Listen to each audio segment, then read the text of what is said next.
Hello, Annie. Hi, Annie. We're just going to make a few brief statements. I'm Sigrid McCauley. I'm Annie Farmer's. Sure, sorry. I'm Sigrid McCauley. I'm Annie Farmer's attorney. Today was a towering day for justice.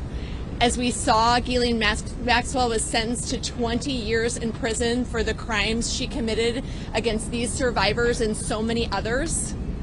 Today showed us that individuals can be held, that the chorus of voices of these survivors prevailed and showed accountability.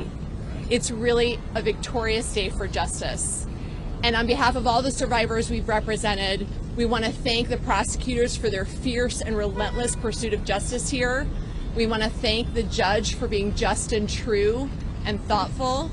And we want to thank all of you for never stopping and continuing to pursue this story and make sure that their voices were heard. So now Annie's going to make a few statements. How did the survivors feel about Maxwell's apology?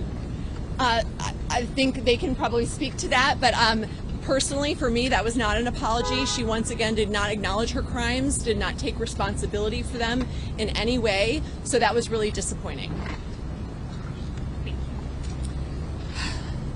May this sentence demonstrate that it is never too late for the truth to come out and never too late for there to be accountability. If you're someone who's experienced sexual abuse or exploitation and did not feel safe to report those crimes, or were not believed when you did, or were told that the perpetrators would not be held accountable, this is for you. There's still a lot of work to be done on this issue, but in this fight we need to celebrate the victories, and today this is a big victory. The truths about these crimes, about child sexual abuse and exploitation, are deeply uncomfortable.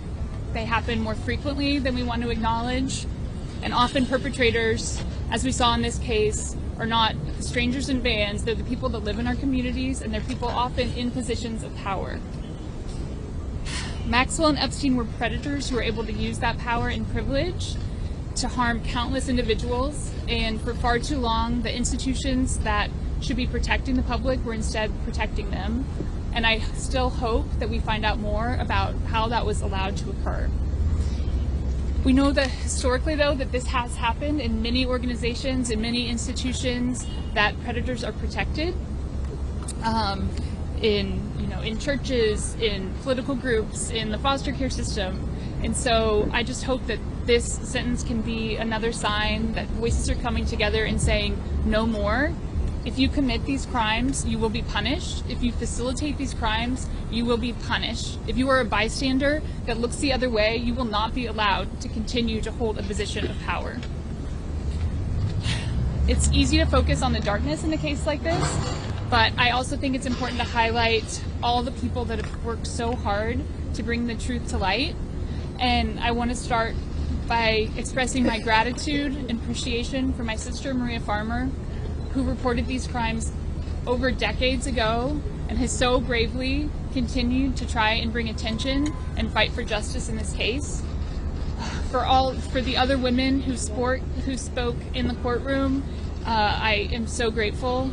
For the other survivor sisters that I have met on this journey who have worked so hard to make this happen, I am incredibly grateful. This would not have happened without so many voices coming together. I am so incredibly grateful for my team of attorneys, most especially Sigrid McCauley, who has gone above and beyond at every step of the way to support us and encourage us that this could happen.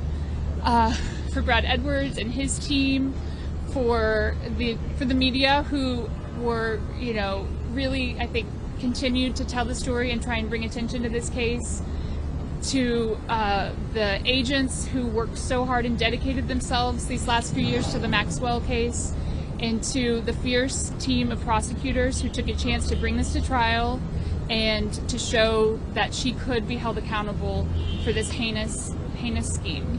So, how did you feel speaking in court, Annie? How did you feel speaking in court?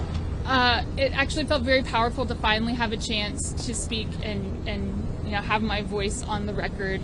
And say the things that I wanted to say about how her crimes had impacted myself and the people that I know and care about. Annie, how did you feel listening to her in court?